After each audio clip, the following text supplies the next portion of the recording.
Good morning, everyone. Welcome back. Today we'll be doing lecture 10, and that lecture is about alkyl halides, nucleophilic substitution, and elimination reactions. So I know I've said this many times before, but we are really going to be diving deep into these organic reactions now. The one thing I want you to be clear about, though, is that you should not memorize every single organic reaction. There are too many to memorize, hundreds of them. And so what I want you to do, though, is memorize the rules for organic reactions, for predicting organic reactions, and then apply those rules to the reactions, see what the products are, to predict what the products are. And so what we're doing now is we're going to begin going through, I know we've gone through a few rules before already, but there's even more, and we're going to really dive deep in these rules now. And so we're going to start with substitutions and elimination reactions.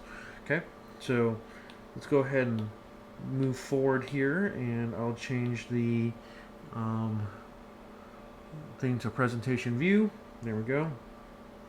Alkyl halides, nucleophilic substitution, and elimination reactions. Okay. The first thing to note is that only alkyl halides undergo substitution and elimination reactions. Okay. And so the only structure here that's actually an alkyl halide is this one here. That's an alkyl halide right there, right? Alkyl halides are sp3 hybridized, right? And so that's one of the reasons why they're the only ones that can go through, undergo substitution and elimination reactions, right? This is actually called an aryl halide, and this is called a vinyl halide. Both of those are sp2 hybridized. They will not undergo that reaction, this type of reaction that we're talking about today, right? And as you see here, what is the hybridization of each of the hydrolyzed carbons? It's already there for you. Which structure is the alkyl halide? That's the alkyl halide, right? Just questions for you to ask yourself when you're looking through the PDF notes that I posted for you. Okay, so alkyl halides can undergo a substitution reaction when it's reactive with a nucleophile, right? They can also undergo a reaction, an elimination reaction, when they're reactive with a base, right? But what is it that bases and nucleophiles have in common? Well, they're definitely negatively charged, right? And they have a lone pair available. But the difference, though, is that a nucleophile will go attack a carbon, right? It'll do an attack on a partially positive carbon, and then the leaving group leaves, right? And then you have the nucleophile taking its place. And that's why it's called a substitution reaction. An elimination reaction, though, a base actually pulls off a proton, right? Just like any other base will, and the electrons from the bond between the carbon and the proton go down here to form a double bond, and then the leaving group leaves. Okay, and you have the alkene left over, right? So that's the difference between a nucleophile with a substitution and an elimination using a base, right? In a substitution, the leaving group is replaced by the nucleophile. In an elimination, the base pulls off a proton and the leaving group just leaves, and you're left with an alkene. Okay? When a reagent can react as both a nucleophile or a base, elimination and substitution will be competing reaction pathways, right? So here we have hydroxide, of course, right? Sodium hydroxide, where sodium hydroxide can act as a base or nucleophile, which means it can do this number here, right? Or it can pull off a proton here, right? And when it does that, you have competing products, either the elimination product, which is the alkene on its own, or the substitution product where the hydroxide, right, takes the place of the chlorine, right? So one of the words that you need to, one of the terms that you need to familiarize yourself with is the word substrate, and the substrate is used to describe the alkyl halide that's the subject of the attack by either the nucleophile or the base. Okay. So there are two main reasons why alkyl halides undergo substitutions and elimination reactions. Number one, the halogen is the electron withdrawing group. creating a partial positive charge on the alpha carbon, making it susceptible to nucleophilic attack. Right? So, which already knew that, where you have an electronegative atom over here, a halide, like a chlorine or something like that, and it's pulling electron density away from the carbon, right? Making the carbon partially positive. See? And when it's partially positive, it makes it susceptible for a nucleophile to come over there because it's electron rich, right? And share its electrons with that carbon, right? And when it does that, carbon can't have 5 bonds, so the nucleophile takes the place of the leaving group because the leaving group leaves, right? Preserving its octet. Okay? The halogen acts as a leaving group, and for a substrate to undergo a substitution or elimination reaction, it must possess a good leaving group.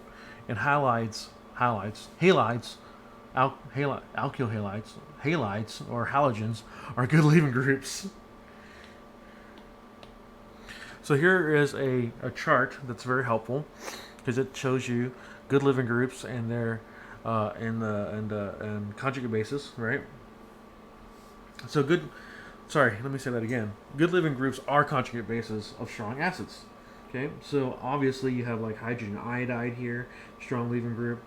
Bromine, which is hydrogen bromide, strong leaving group. Chloride, hydrogen chloride or hydrochloric acid, strong leaving group, right? This guy right here, which I have no idea what its name is, I can't remember. That's a good leaving group too. So things that you can see are good leaving groups are literally conjugate bases of very strong acids. And the reason why is because you already know this from the previous lectures. Those leaving groups, those conjugate bases, have stabilized lone pairs, right? Remember, a strong acid is an acid in which its conjugate base has a lone pair that's stabilized, right? And as far as iodine and chlorine and those halogens go, they just have a lot of electrons anyway, right? But we're talking about other things like this. So the best leaving groups are up here, right? And then the worst leaving groups are down here. Okay, so when you have a leaving group like one of those, then you can be assured that either a substitution reaction or an elimination reaction will occur. Okay? It makes sense that these are bad leaving groups, right? Because these are strong bases right here. This guy right here really wants to rip off a proton of somebody, right? So it's not going to be a good leaving group, is it? Okay? That's from amide, right? Or the amine with a negative charge. Okay? So, alkyl halides are compounds where the alkyl halides are compounds where a carbon group, an alkyl, is bonded to a halide, and that's why we call them That's why we call them alkyl halides. So those are things like fluorines, chlorines, bromines, iodines that are bonded to hydrocarbons, right? So recall from section 4.2, the steps are used to name the name molecules, right? So we're going to go into naming some alkyl halides here. First, identify the parent chain, then identify the name of the constituents, substituents, and then assign the locant number to each substituent and assemble the name alphabetically. Okay, halide groups the halide group is a key substituent we will name and locate, right? So, check out these examples here, right? And then, again, this is kind of a review because we've already gone through naming, alkanes and stuff. And we had substituents on those alkanes. This is 2-chloropropane,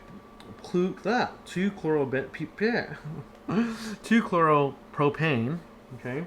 And 2-chloropropane because the chlorine is on the second carbon. 2-bromo-2-methyl pentane, right? Because we named the longest chain as a parent chain, and that's 5 carbons long, so it's pentane. And then we want to have the substituents be on the lowest number. That's why 2 is the one we're going to be going there instead of the 4, right? And so next, everything's alphabetical. B comes first, then M is methyl. So 2,2 for 2-bromo, right? Sorry, 2-bromo for 2-bromo. And then 2-methyl for 2-methyl right here. And then pentane, okay? Then here we have R5-bromo.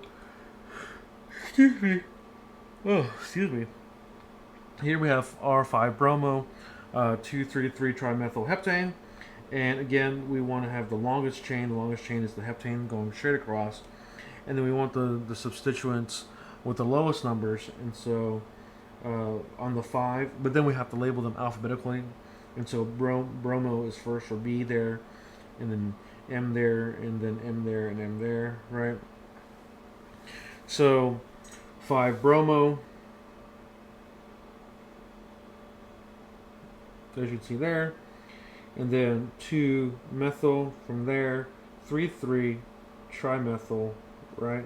Because there are actually 3 methyl groups. Heptane. Okay? Just a review of naming alkanes. Not a big deal. The thing that is new, though, is that we do have a lot of common names for alkyl halides. For example, this here named systematically would be chloroethane, right? The halogen there with the alkane here, but oftentimes you hear organic chemists using their common names, and so they name the alkane first, or the alkyl, right, and then the halide, which is, so that's why it's called an alkyl halide, and then this common name would be ethyl chloride, right? And you've heard me say it both ways, back and forth before. I've said ethyl chloride before, and I've said chloroethane before. I've gone back and forth. Either one is fine. Another very common one here is dichloromethane, right? 2 chlorines connected to a methane, right? A methyl group, or a carbon with two hydrogens. So that's dichloromethane. That's the systematic name. But my old boss used to call this all the time methylene chloride, right? Which is the alkyl, right? And then the dihalide. So it's methylene chloride. It always confused me because it said methylene, and you always think of ene as being a double bond, and it is, but in this common name it's not, right? Oh, I'm sorry, I didn't realize my head was blocking it. Let me show you what I'm talking about real quick. There we go. Yeah, methylene chloride. Okay, don't get confused. This methylene ene there does not mean double bond, because I get confused with it too. Okay. So we can actually name each carbon connected to the substituent with a Greek letter. So a substituent connected directly to a carbon, that carbon is an alpha carbon. The one adjacent to it are known as beta carbons, right? And then the ones next to the beta carbons are known as the gamma carbons. Okay, they're known as the gamma carbons. So the amount of branching at the alpha carbon affects the reaction mechanism, and we'll see that later on in the lecture. So there are 3 types of alkyl halides. There's the primary alkyl halide, which where the alkyl halide is right there, or the alkyl is right there, and the halide, there's only one connected to. There's only one chain, alkyl chain connected to the halide, and the rest are hydrogens, right? Then we have the secondary halide, alkyl halide, where we have 2 alkyl chains and 1 hydrogen connected to the alpha carbon, and then a tertiary alpha carbon, right, has all 3 of them as substituents and 0 hydrogens connected to the alpha carbon. Okay, that will become important in a second. Some alkyl halides are used as insecticides. This is just some examples here, right? For the insecticides below, label each of the halides as either primary, secondary, or tertiary, and then for the circled atoms, label their alpha, beta, gamma, and deltas, right? Well, that's easy, right? This right here is definitely going to be a tertiary, okay? Whereas this one here does have 1 hydrogen there. So it's going to be a secondary. DDT, man, that's what I've been using to kill some bugs in my backyard. Anyway, and then so if this is the alpha carbon here on the where the substituents are, right? Then this is the beta carbon, right? And then you can go either side, but they're identical, so it doesn't really matter. This next one here is the gamma carbon. I always forget how to draw a gamma. It's a weird looking Y. And then the next one after that is the delta carbons. Right? Same here. With this is our alpha carbon here. This is our beta carbon, right? And this is our gamma carbon. And then this is our delta carbon. Okay? So know these carbon positions. Okay? Know these carbon positions. The very last carbon in the chain is also is known as the omega carbon. And that will come into play later when we're talking about more alkenes and you know, fatty acids and such. So halides appear in a wide variety of natural products, synthetic compounds. The structure of the molecule determines its function, as always, and these functions include insecticides like DDT. Oh, wait, don't they use DDT in like off skintastic spray? I think that's what they use it on. And then there's dyes. There's drugs like anti-cancer drugs, antidepressants, and antimicrobials, food additives like Splenda, and excuse me, many more. It's getting late in the day, I think. Oops, sorry. So let's get into actual reactions now. Now this is the important stuff. A substitution reaction requires a loss of a leaving group, right, and a nucleophilic attack. So there are two possible mechanisms. There's a concerted mechanism and there's a stepwise mechanism. So just know that the concerted mechanism is a mechanism in which all the steps happen simultaneously. It happens at once. A stepwise mechanism is exactly what it sounds like. It's a mechanism that happens in multiple steps, right? So here we have an example of a concerted mechanism where our nucleophile right here is doing doing a nucleophilic attack on that carbon that's connected to the halogen, right? And then the halogen leaves as a leaving group, and all that happened in one step. Okay, then we get our nucleophile replacing the halogen, and the halogen is a leaving group. So this is a substitution reaction, right? That's absolutely a substitution reaction. But we also have a stepwise mechanism too, right? Where since a leaving group is such a good leaving group, because some of them are really good leaving groups, the leaving group can actually leave first, right? Leaving you with a positive carbocation right there, and then the nucleophile attacks, okay? Right? And you still have that leaving group still hanging around there, but it's not attached anymore. And you have the same thing happen again, where the leaving group has been replaced or substituted with the nucleophile, okay? Stepwise mechanisms covered in 7.8, which will be later on in the lecture. So that's the big difference, right? In the concerted mechanism right here, we have it all happening in one step. Nucleophile attacks, and we lose a leaving group, right? And then in a stepwise mechanism, we lose the leaving group first, and then the nucleophile attacks because there's the presence of a carbon cation right there, leaving you with a substituted product, right? So I will tell you now that I prefer doing the concerted mechanisms because it seems a little bit more flowy to me, you know, and a little bit more logical. So there's this thing called the SN2, concerted substitution, right? And SN2 literally stands for, S stands for substitution, right? Substitution. And N stands for nucleophile, right? Or nucleophilic, right? So like nucleophilic attack. NCU? No, not NCU. Erase. Let me try that again. So S stands for substitution, right? N stands for nucleophile, right? And 2 here stands for bimolecular. What does that mean? That means 2 molecules involved.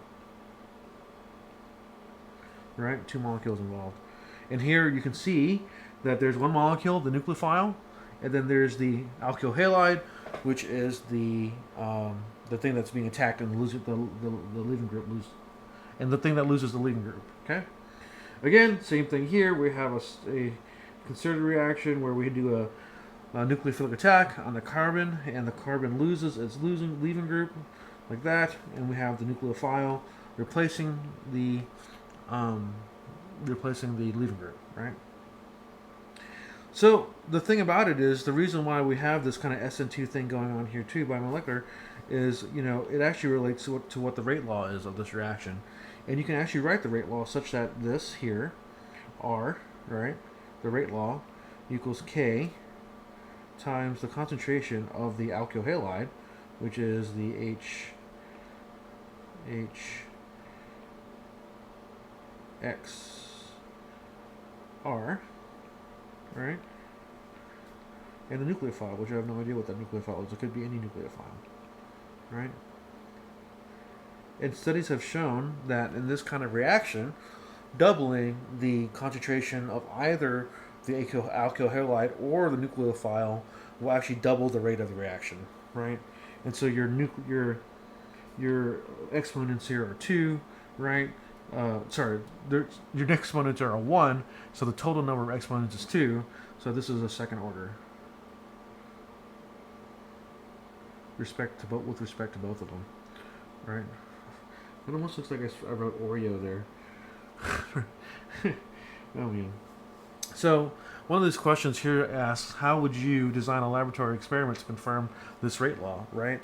And so this is actually something I did in biochemistry a lot, because we wanted to see what the rate of reaction rates of different enzymes were based on mutagenesis of the enzyme, changing the genetic code of the enzyme, so the enzyme is slightly different in different mutants. And so what we would do is we have this little device called a stop flow device, and what it really was 2 syringes with your substrate and your reactant in it and some enzyme. And so it would inject it all in at once in a very, very small volume, right? And it would detect things. It would detect the change in the production of the product, right, in like millisecond time scale, like really, really fast, right? And so you could literally do that with one enzyme, right? And then do it with the mutant enzyme and see if the rates were the same or if they were less or if they were more. And so if there were more, then the enzyme that was mutated, right, if the rate was more, like say double, when the enzyme was mutated, that means that you actually made a more efficient enzyme than the enzyme that was natural, wild type. But the thing that you can do that's more like organic chemistry is you can actually, double the concentration of the substrate, or and so, or any other of the different cofactors and stuff that are reactants that are involved in the reaction. Okay, so that's how you would do an experiment like that. You would literally mix 2 things together, time it, which is a special device to do that with because reactions happen pretty quickly, right? And then do it again, except you would double the concentration of one of your reactants, and see if the time doubles. And if the time doubles, if the product doubles, if the product doubles in concentration in half the time as the original one, right, where it was only the original concentration, then you got a second order rate law. Okay. All right. Next, I don't want you to worry too much about that kind of stuff though, because really we're all about doing the reactions here. Okay. So SN2 reactions, you do have to worry about stereochemistry, right? How does the observed stereochemistry in the following reaction support an SN2 reaction mechanism, right? Well, I will tell you now that this nucleophile is not going to want to attack there because there's something blocking it right there, right? This bromine is big. This big bromine, right? It's got a huge electron cloud, and it's actually blocking the nucleophile from attacking the carbon from that direction, right? So what's really going to happen then is the nucleophile will come back here and attack from the back, right? There's less steric hindrance back there, less electron cloud blocking it back there, right? And so this is something we call a backside attack. Attach? Oh, well, I guess it is also an attach, because you're attaching the nucleophile to the carbon. Okay? You're attaching the nucleophile to the carbon. But notice that when you do a backside attack, right? Notice that when you do a backside attack, like so, and you lose the leaving group, and the nucleophile is now substituted the leaving group, yes, but now it's in a different position than the leaving group used to be, right? You've changed the molecule from being S to R, right? From S to R. Practice drawing products of SN2 reactions with Skill Builder 7.1 on Wiley Plus. So why does it happen that way? Again, nucleophiles attack from the backside, right? The electron density of the attacking nucleophile, electron density repels the attacking nucleophile from the front side, which makes sense because bromine has all those electrons, right? And your nucleophile is electron rich too, so it doesn't want to go that way. It goes to the path of least resistance, which is the one behind in the backside. And that's actually borne out in looking at the molecular orbitals too. And let me just show you my, because my head's blocking it. There we go. Right? Here's the bromine with all its electron density right here. Right?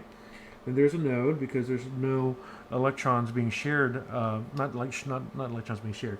Electrons being delocalized to the bromine. Right? And so over here, the methyl group, behind the methyl group backside, there's definitely no electron density there. Right? The bromine also is electronegative, so it's actually pulling some electron density toward itself. So the backside there is definitely susceptible to nucleophilic attack because there's no electron density there, right? The nucleophile must approach on the backside to allow for electrons to flow from the HOMO of the nucleophile to the LUMO of the electrophile, right?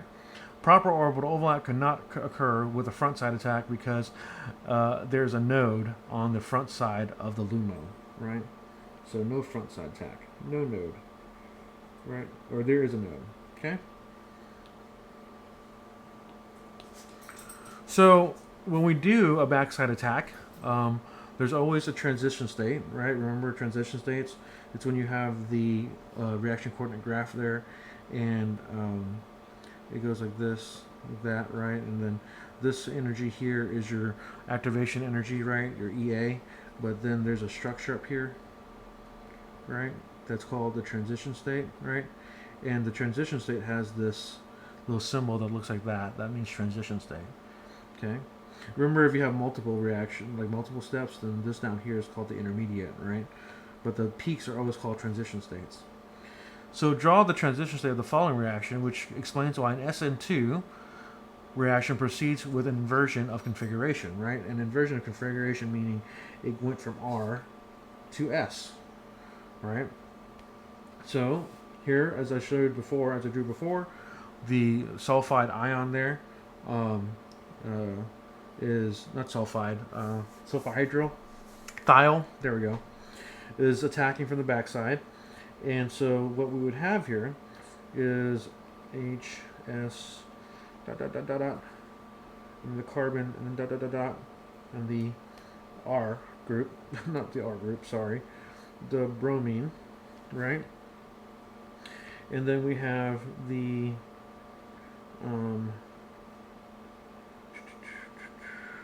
where am I at? Methyl group here. Methyl group up here. Oops, methyl group up there, and then hydrogen there, and then the ethyl group down here. All right. So before all these, the methyl group, the methyl group, the proton, the hydrogen, and the ethyl group are pointed towards the back, right? But since the thiol group did the backside attack, and we lost the bromine in the losing group, right? It actually pushes all the substituents forward, and that's why we have an inversion, right, from R to S. Oh, and I forgot to put the charges here, right, because this is going to be partially negative over here, and also partially negative over there for both of those guys. So practice drawing transition states with Skill Builder 7.2 on Wiley Plus. Oh, and I forgot to bring myself back. There I am. So, kinetics. We were talking about that a second ago, okay, with the rate law and such. So sterically hindered electrophiles react more readily under SN2 conditions. Tertiary halides are too hindered to react via SN2 mechanism, right? And you can see that here, right? We have a tertiary halide here, and it's less reactive than we have just a methyl group by itself, right? Because you can see that all of these, for example, these are just methyl groups around a carbon. All of these protons are here, right? Look at all those protons. Oops. Right? So this entire thing here is like sterically hindered over here, right? Sterically hindered, and so there's no place for the nucleophile to attack, right? So it's much less reactive than if you were to have just a methyl group, right, attached to a halide, because then there's a lot less steric hindrance, right? A lot less steric hindrance. So reactivity toward SN2 reaction, right? The more tertiary you are, right? The more tertiary you are, the less reactive you are to SN2 reactions, but the more primary you are, right? The more susceptible you are to, or reactive you are to, nucleophilic attack. Okay. So this chart actually shows data, experimental data, that supports the previous statement, right? So here we have a bromine leaving group attached to the alpha carbon of a methyl, right? And the rate of this reaction is 145, right? 145. Oh, sorry, this is the reaction between methyl bromine or whatever, right? Bromine something alkyl, right? Alkyl bromine with iodine, where iodine is a nucleophile, and then bromine is the leaving group. Okay, it happens in acetone at 25 degrees Celsius. That's room temperature. And so, when it's just a bromine connected to a methyl group right there, the rate is 145 degrees. 145 degrees. The rate is 145. If you have a primary right there, yes, that's a primary. If you have a primary right there, right, the rate goes all the way down to 1. When you have a secondary, the rate goes down to 0.008, and then it barely even happens when you have a tertiary methylbromine, right?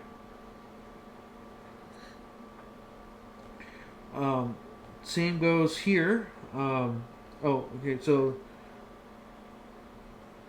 effect of beta substituents.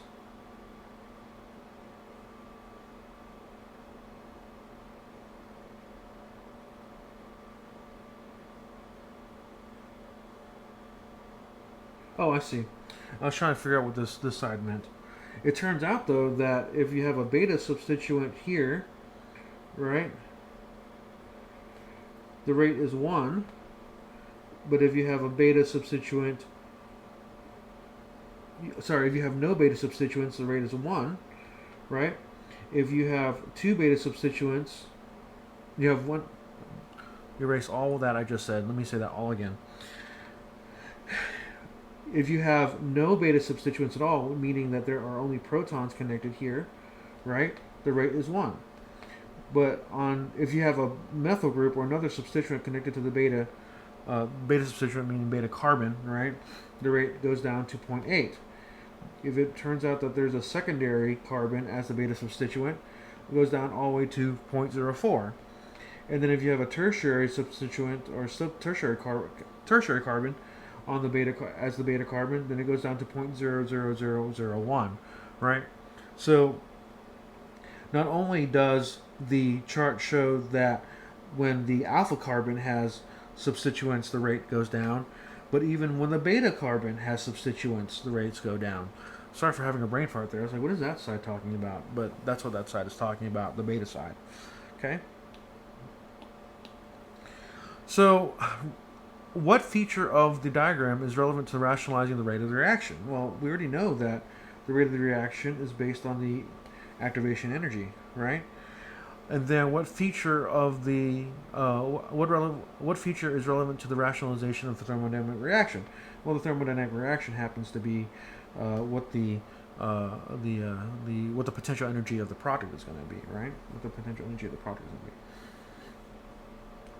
And I believe that's probably yeah, here we go. It's next slide.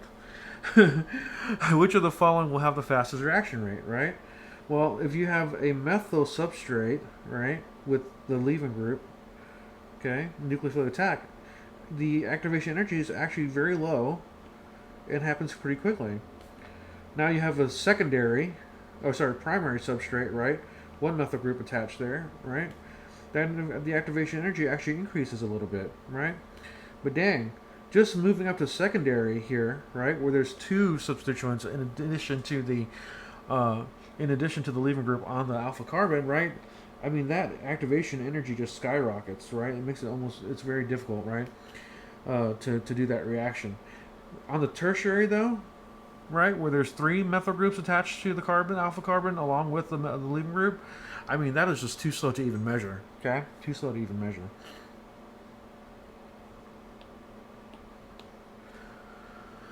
Whew. So, what factors what are the factors then that contribute to the strength of a nucleophile? Okay, a strong nucleophile is needed for an SN2 reaction.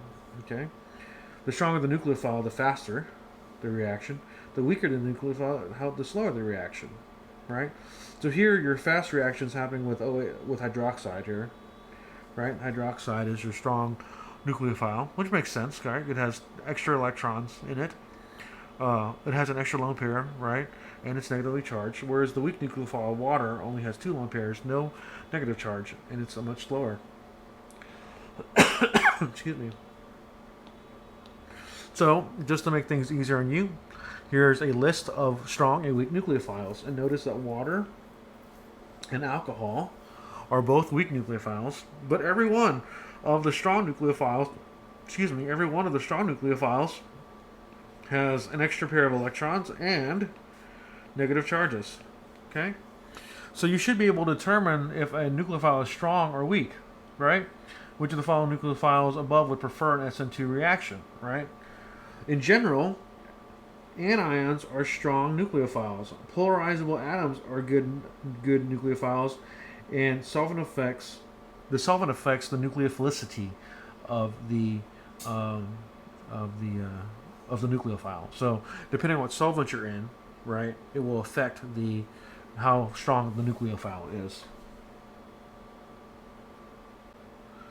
So now let's talk about elimination reactions, right? So E here actually stands for elimination, right? And then 2 is for bimolecular again, so 2 molecules. So when an alkyl halide is treated to a strong base, it can undergo a beta elimination, 1,2 elimination in other words, right, to form an alkene.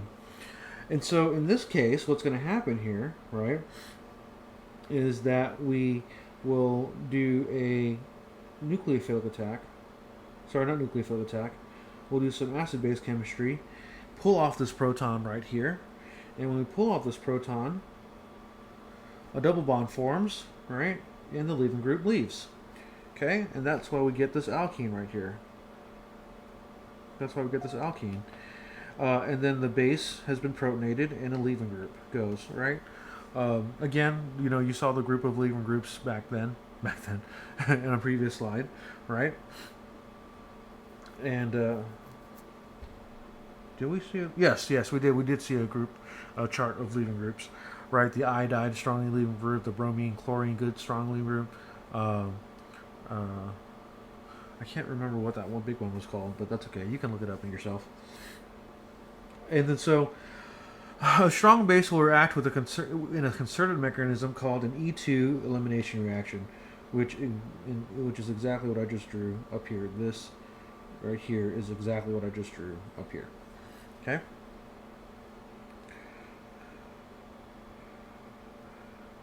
So again, elimination reactions are concerted, where the base removes a proton, a beta proton, causing the loss of the leaving group and the formation of a carbon-carbon double bond. so the concerted elimination is bimolecular and follows a second order kinetics, which is the exact same thing that happened with the substitution reaction, right? And so the rate K, right, equals the concentration of the alkyl halide times the concentration of the base, which is very similar to what, the substitution, the nucleophilic substitution SN2 reaction, right?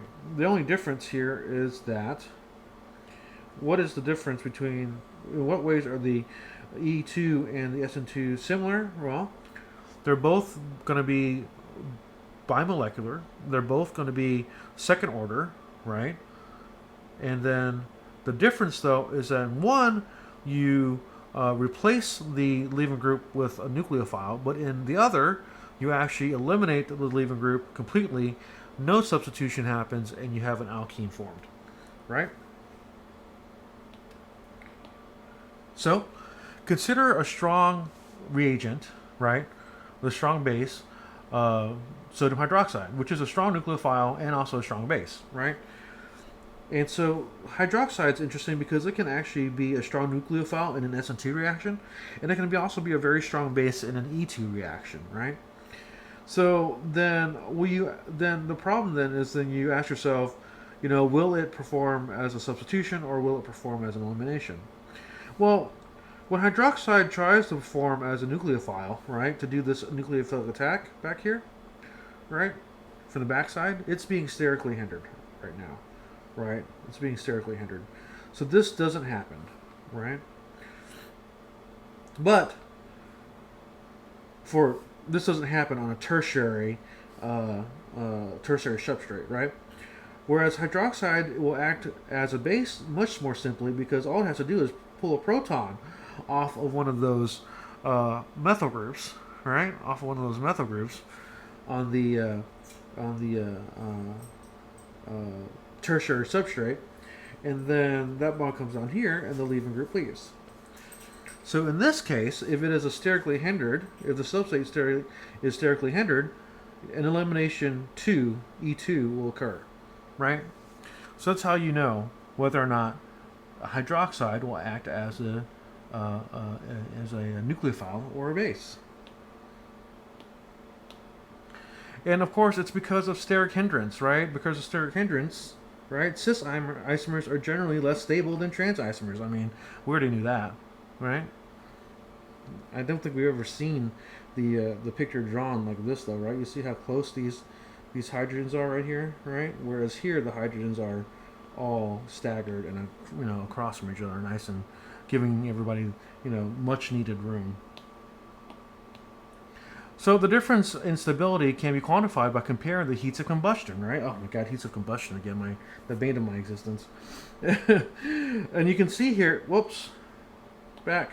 You can see here that the trans, right, in a combustion reaction where it combines with oxygen, basically catching on fire, right, producing CO2 and water, right, has a enthalpy of negative 2682, whereas the cis version has an enthalpy of negative 2686, right? So the cis version, when it combusts, it releases way more energy than the trans version does. And that is borne out in this chart here, right? Here we have enthalpy, or delta H, right? Amount of energy released upon combustion.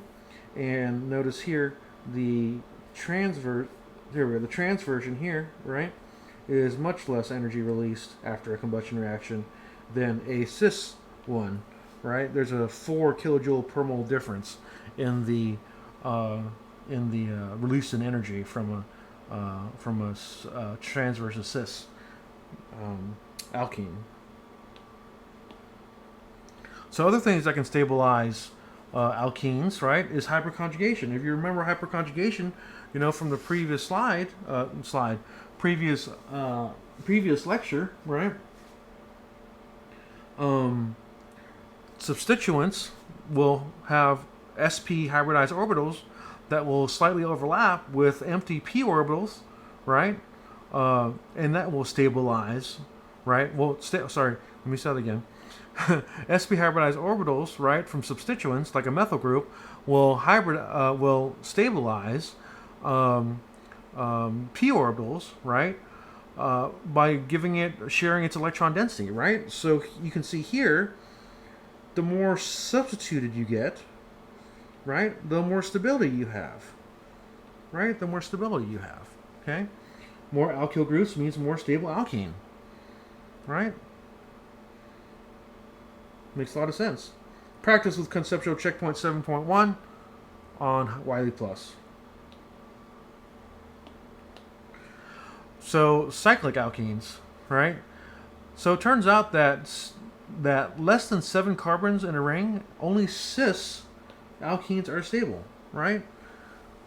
Well, why is that? Well, it turns out that all the way from cyclopropane to cyclohexane, right? You can see here that the shape of the ring itself confines the alkene, right? So that can only be on the cis side, right? It can only be on the cis side. It can only be cis, right? But once you go to 8 or more, then the ring is big enough and where you can start rotating some bonds, and then it can be trans, right?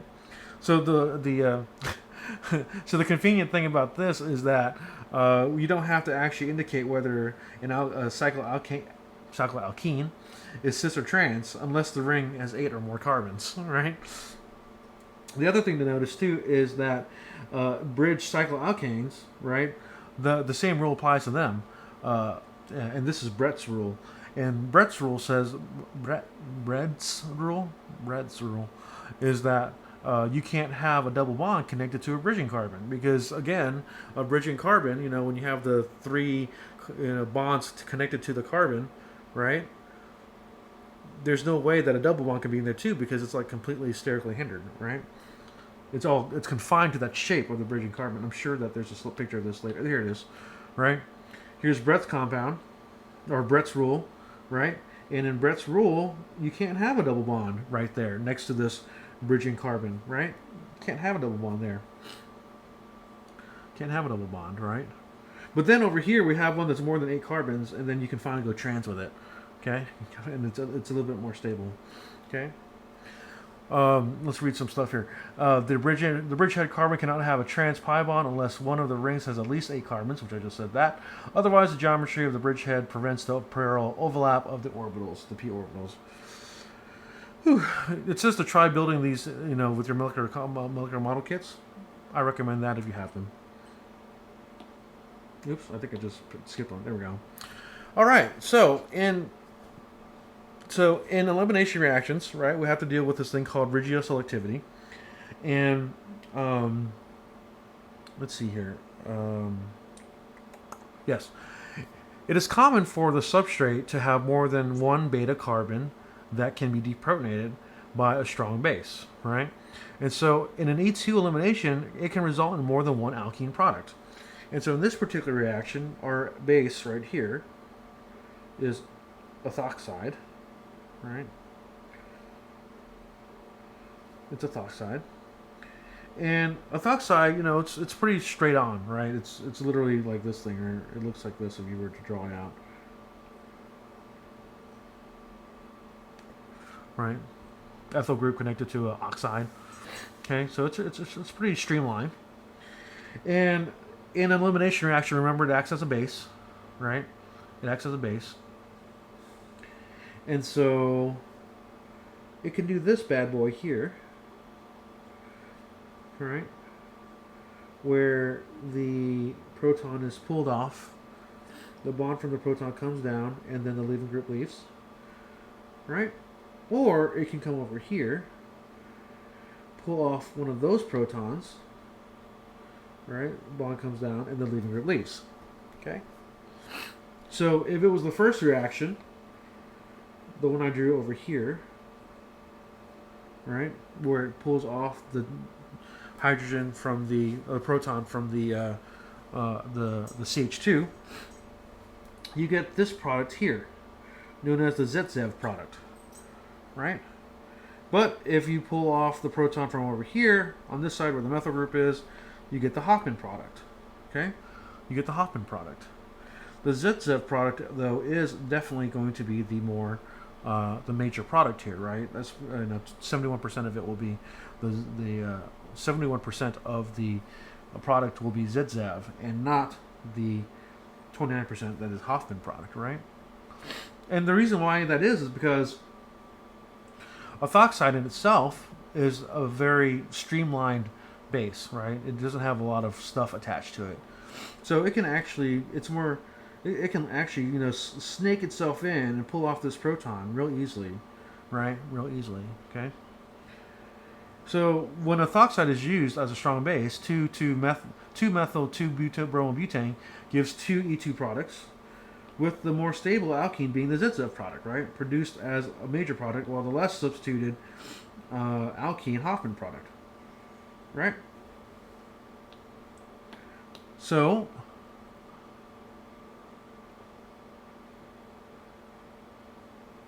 I don't know why I have 2 slides about the same thing. Give me 1 second here. So the E2 elimination is definitely regioselective, right? It's regioselective. When constitutional isomers are formed as a product of a reaction, the one with the major product is the one with one of them as a major product, the reaction is regioselective. The regioselectivity of an E2 reaction can be controlled carefully by using a strong base, right? Choosing the strong base used, right? And what that means is that you can change the base from ethoxide, right, to something that's not as streamlined, right, like tert butoxide, and it will not give you more ZZEV product, right? It will give you more Hoffman product. So here it goes, right? We have ethoxide right there, and we already saw before that it's 71% ZZEV and 29% Hoffman, right? Then we have this guy here, right? Yeah, that guy here. And you see how much branching there is coming off of this guy here, right?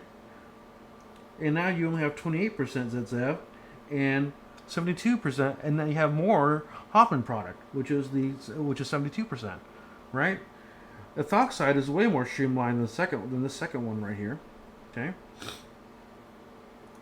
And then the most bulky, which is this one right here, right? So this was tert butoxide. This is tert ethoxide, actually, right here. This is like a tert ethoxide. And when you have a tert ethoxide, man, this dye is really bulky, right? And so now the ZZEV product is 8%, and then the Hoffman product is 92%. And it makes a lot of sense too, because if you're over here, if you have to remove a proton on this side of the molecule, right, to get the Hoffman product, right, then, well, let me just say that again. Let me just draw the protons on both sides, actually. Right, okay, so if you have to pull off a proton from over here, right, to get the ZZEV product, having a very bulky base, isn't very conducive to that, right? And that's why an ethoxide can more easily get the ZZEV product, right?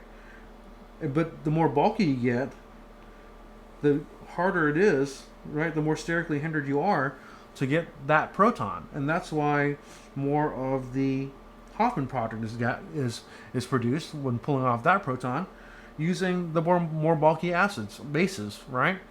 So the point is that you can actually choose which product you get, right, based on the type of base you use, right? Whether it's a bulky base or a super streamlined base, right? And it will give you one or more. It will give you more of one of either the ZZEV product or the Hoffman product based on the slenderness, or streamlinedness, or the bulkiness of the base. So why does a sterically hindered base favor the Hoffman product? I just told you, right? Sterically hindered bases, also known as non-nucleophilic bases, are useful in many reactions. So we had our tert butoxide here, right? We have diisopropylamine here, and then triethylamine, right? Those are all non-nucleophilic bases, okay? They're non-nucleophilic bases, and they can be used to pull off protons, right? And since they're super bulky, they'll most commonly give you the Hoffman product, right? The Hoffman product where you get the double bond on the one side, right, off of a methyl group instead of a instead of a double bond on the other side in the middle of the alkyl halide, right? So practice this with Skill Builder 7.3, right, in Wiley Plus, predicting regiochemical outcomes of an E2 reaction. Ooh, so let's just do some practice together here, okay? Let's just do some practice together and do the and figure out what those different chemical products are going to be. So again, we have ethoxide here, and ethoxide is our base, okay? And it's very, very slender compared to tert butoxide, which we have down here, right? And so we can come over, right, and either pull off a proton over here, right, or pull off a proton from over here. Okay, so first let's pull off that proton. That means that that bond goes down there, making a double bond, and our leaving group leaves, right? And so the product we'll get is this guy right here. Okay. But then if ethoxide comes over and pulls off one of those protons, that bond will come down here, and then our leaving group leaves, and our other product will be this.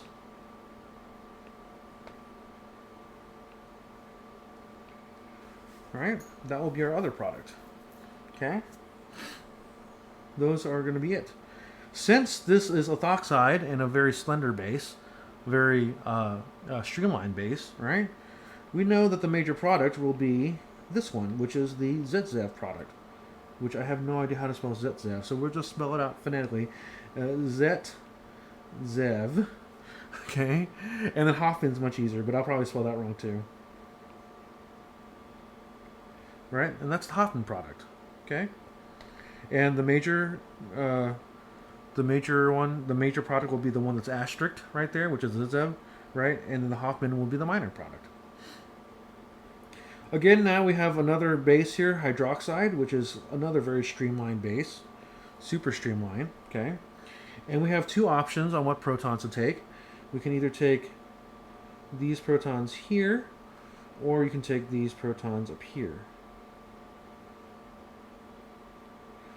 These protons up here, though, are basically the same as those protons right there. They'll give you the same product. So it doesn't matter which one you pull it from.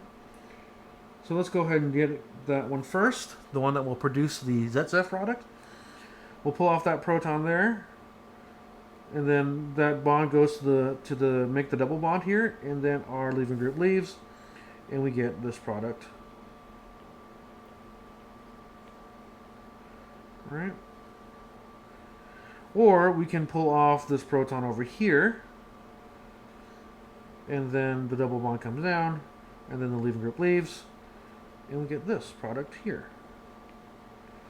Okay? Again, this is the ZZEV product, and this is the Hoffman product. And since we have a very slender base, very streamlined base, the major product will be the ZZEV product. Oh, but now we have a tert butoxide, right? And it's a little bit complicated to draw, so I'll just, I can draw it, it's fine. Right, tert butoxide, minus charge, right there. Again, same protons are available for the taking here. Those protons there, or these protons up here.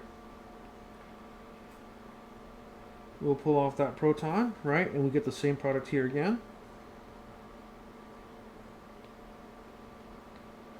Or the tert butoxide comes over, pulls off that proton, that goes there, and then the leaving group goes, right?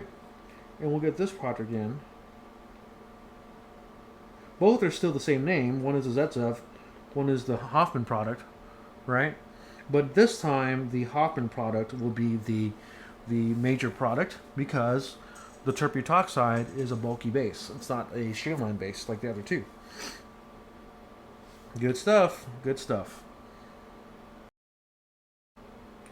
All right, now let's talk about the stereoselectivity of E2 reactions, right? let's take a look at 3-bromopentane, for example.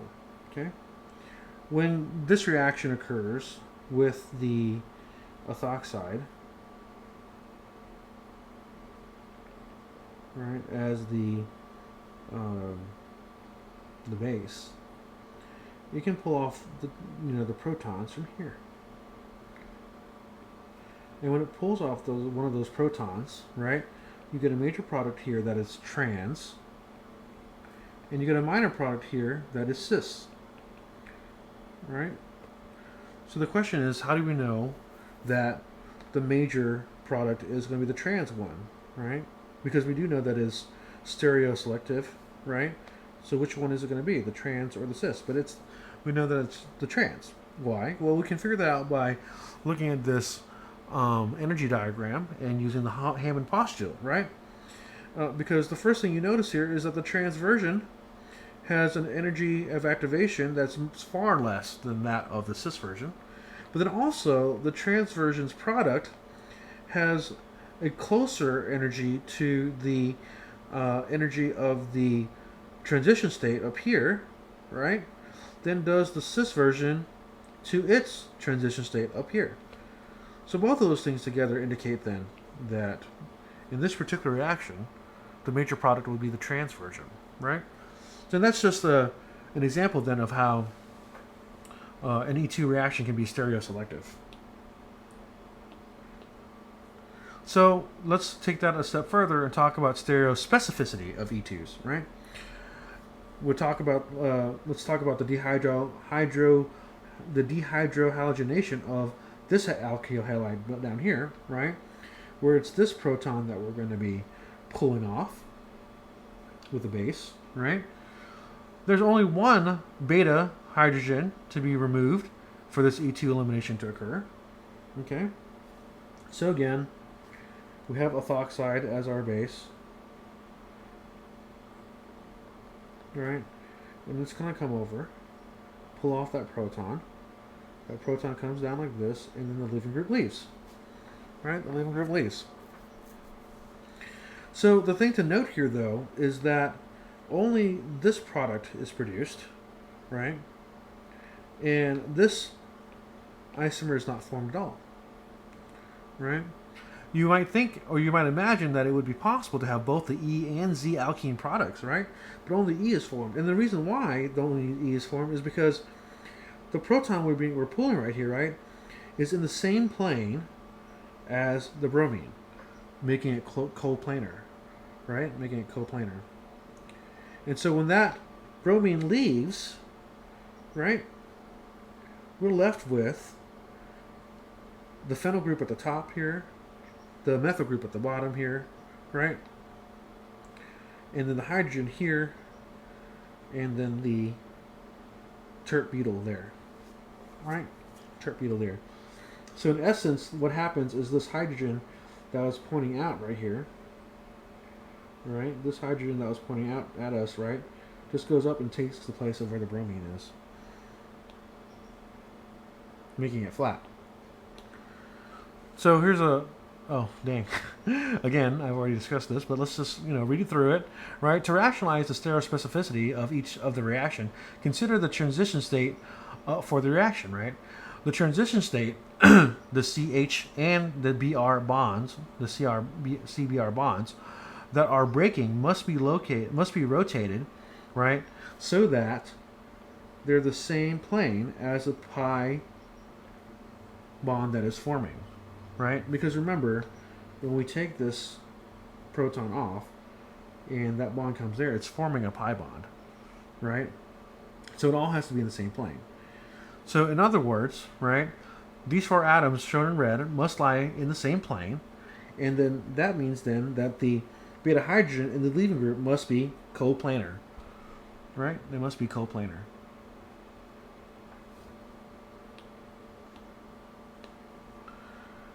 So let's take a look at this through the lens of the Newman projection, right? There are two rotamers where the beta hydrogen and the leaving group are coplanar, right? You have this one here that we saw earlier in the slide, right? This one, and those are coplanar. But if you rotate it around, right? If you rotate it around and put the bromine at the top, they're still coplanar. They're still in the same plane, right? But let me move my face out the way so you can see what's going on here. If you take a look at those Newman projections, right, of this one, which is this, and then this one, which is this here, right? The one that has the bromine opposite the hydrogen, right, is more stable than the one that has the bromine and the hydrogen eclipsing each other, which is this one over here, right? So, because we already know before, right, staggered is better than eclipsed, right?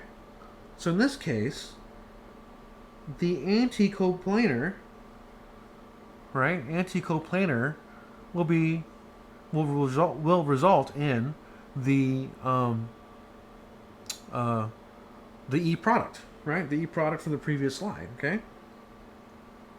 And you can see that from doing the Newman projections, okay? Which are here. So here we go. Lower energy is the anticoplanar or staggered, right?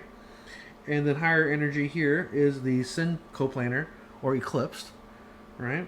We do the elimination with the anticoplanar, right? And what we get is this structure here, right? Which is the layer, if you lay that flat out, right? If you lay that flat, you get the E product, right? Not the Z product. Okay, the E product. Not this one right here. Okay? Not this one. Okay? If that makes any sense.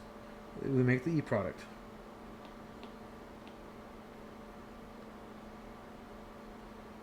So, just to bring it all together, we get the E product because when you look at the structure in the Newman projection, the anticoplanar or staggered is the one that's the lowest energy, right? And so you do the elimination, and this is what you get, right? And you lay that flat out, and then that's when you get the E isomer, not the Z.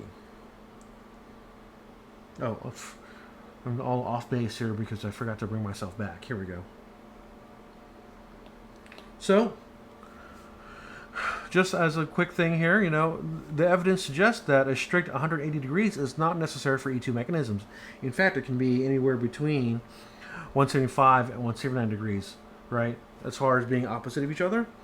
And so the term anti-periplanar is going to be used from now on.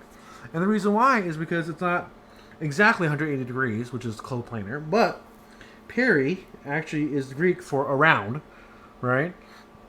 And so anti and around planar, okay? Not coplanar, because we're going to do something more than just, you know, 180 degrees. It's got a range there, right? And if you recall, peri means around because, for example, the sac around the heart is called the pericardium, right? Good stuff, right? Man, look at those Greek words I'm learning, or learned. Learning? Yes, I knew it ahead of time, so it's learned. So, although the E isomer is usually the more stable one, right, which is what I was talking about before with that previous structure, right, it is sterically less hindered, right? The requirement for anti-periplanar transition it can often lead to a less stable Z isomer too, okay?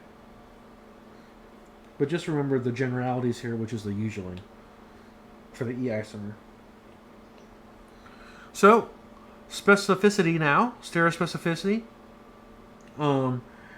Assuming that they are, assuming that these structures are anti-periplanar in the transition state, let's predict what the products are going to be, right? And this is literally the same thing we did in the last previous slides, except now we're just going to have generic R groups, okay?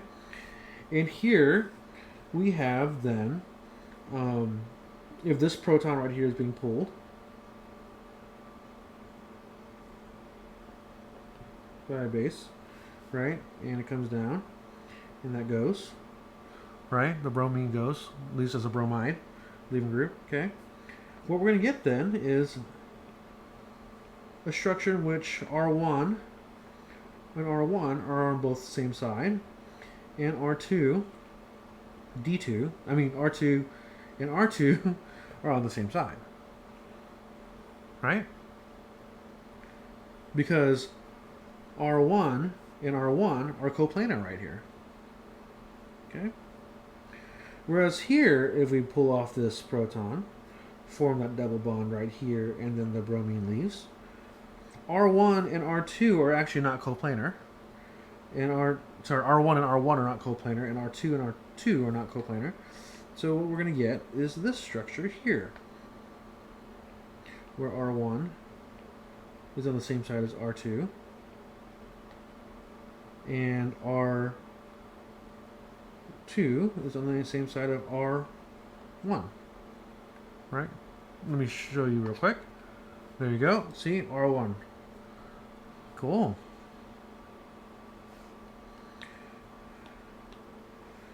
So, just to continue on with stereospecificity of E2 reactions, let's talk about the beta substituents then, right? For the following substrate, the beta carbon has two hydrogens, right? There are two beta hydrogens. There are two different rotamers for the beta hydrogen and the anti-periplanar to be the leaving group. And so the two stereoisomers there will be two stereoisomers, right? So here, if I pull a base over here, it can take either that proton or that proton, right?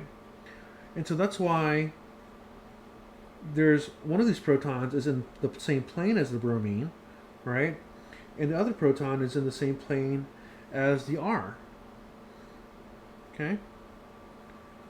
And that's why when we have this happen, we have R1 and R2 on the same side, and then a proton in R3 on the same side, right? Because these guys right here are coplanar. But if I pull the other proton, right? If I pull that proton off now, right? Then we have this guy, this proton here, right? Is the same as this proton here, right? Moves into the same position as this here, so we have R3 opposite of it. And then R1 and R2 are opposite of it, see? So R1 and R2 are opposite each other, because once you pull that proton, this rotates, right? So it's flat, right? And R3 will be opposite the proton that's left, the one that was in the back. And then R1 will be opposite R2. Okay? So it really depends on which proton you're pulling. It depends on which protons you're pulling to get which product, right? But the point of the reaction is that you can actually pull both, right? Like a base, because you have a pot full of this particular molecule, for example, and the base can choose one or the other, right? And when it chooses one, you get one product, and when it chooses the other, you get the other product, right? In this case, this reaction is stereoselective, but it's not stereospecific. Okay, not stereospecific. An E2 elimination will be stereospecific only when both the alpha and the beta carbons are stereocenters, right? So this all comes down to this right here. It's very important to be able to understand the difference between being stereospecific and stereoselective, right? When you have stereoselectivity,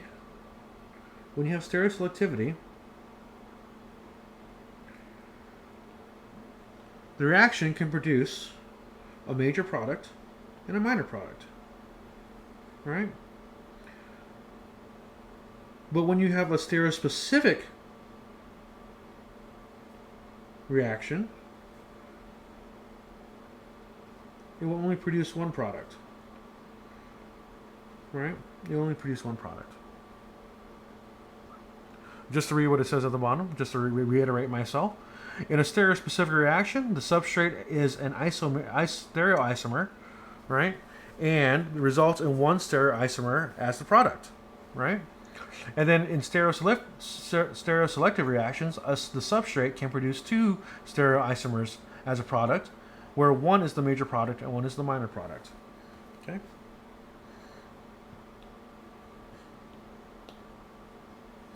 So consider again the dehydrohalogenation of the cyclohexane derivative here, where the leaving group is attached to the ring, which is this chlorine right here is the leaving group. Okay.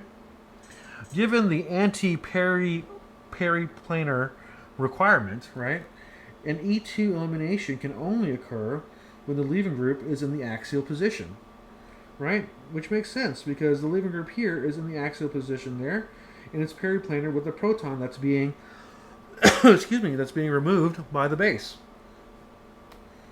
That is not true over here. Okay? An elimination can occur in this chair conformation because this chlorine is axial, as indicated by its Newman projection up here, right? Here, an E2 elimination cannot occur. Okay? Okay, so let's take a look at this example of stereospecificity of E2 reactions, right? So when we have this structure here, and we have our base being the sodium methoxide, right? We've got a couple of different options here for protons that need to be deprotonated, okay? It can either be this one up here, right? Or it could be this one down here, or it could be this one here. Okay? So what's happening here is that the base can deprotonate any of these protons, but it's only going to really want to deprotonate using one of these beta protons, right? And it's going to want to deprotonate the one that is anti-peri planar. I lost my train of thought. Anti-periplanar, right, to the leaving group. The leaving group here is chlorine, right? And the only one here that's anti-periplanar to it, or literally exactly the opposite of it, right? Since this chlorine here is actually pointed downwards, will be this proton here that's pointed towards the piece of paper. It makes sense, right? Because you want to be completely opposite. Both this proton here and this proton here are both on the same side as that chlorine. Okay, so the proton that's going to be removed will be the one that's anti-periplanar, right? And you can come over, pull off that proton there, right? And this bond comes down here, right? And you get this product here, but you only get this product. Okay, you only get this product with a double bond right there. In fact, that reaction is actually slow. Okay? But when the chlorine, the leaving group, is no longer pointed to the back of the paper, but pointed out towards you, right? You actually get a fast reaction, number one, right? And you can get either that product or this product. Why is that? Well, let's think about this here, okay? We'll have the same protons still available. This is the beta proton up here, the one that's going to the back of the paper, and then we have this proton here that's going to the back of the paper, and then we have this proton here that's coming out of the paper, right? Now, since the chlorine leaving group right here, right, is pointed out of the paper now, the protons that are periplanar to it, anti-periplanar to it, right, are the ones that are going into the paper, which is this and this. Those two protons now. So now you have twice the amount of protons to actually pull off or deprotonate, right? And depending on which one you deprotonate gives you the two different products, right? So methoxide can come over right here and pull off that proton, right? And then this bond can come down here, forming the double bond there. And that's when you get this product, okay? Or methoxide can come over here, pull off this proton right there, and then the bond can come down to form the double bond down there, giving you this product, right? So one of the alkyl halides undergoes an E2 elimination much faster than the other diastereomer does, right? Why is there a difference in their rates? Well, there's a couple different answers there, right? We just answered them. Number one, okay, over here, there's only one proton that's actually susceptible. The first one, there's only one proton that's actually susceptible because there's only one proton right there, right? That's I keep on forgetting the antipart. The anti-periplanar proton, right? The one that's coming out of the paper, because the chlorine is going into the paper here, right? So that's already half less number of protons that the second structure, the secondary diastereomer has, right? This one has 2 protons it can pull off, okay? And that's why you get 2 products. And that's why this reaction is faster, because there's 2 times the protons you can pull off of the original structure. Okay? That actually ends today's lecture. And there aren't any assignments due today assigned today because we're not done with this chapter yet. But there is a quiz 7, that will be due by tomorrow at 7:59 a.m. That's June 16th, right? And then just as a reminder, you do have an exam on Friday, June 18th, right? Exam 3. All right, I'll see you back again for the next lecture, which will be the continuation of the alkyl halides and the substitution and elimination reactions.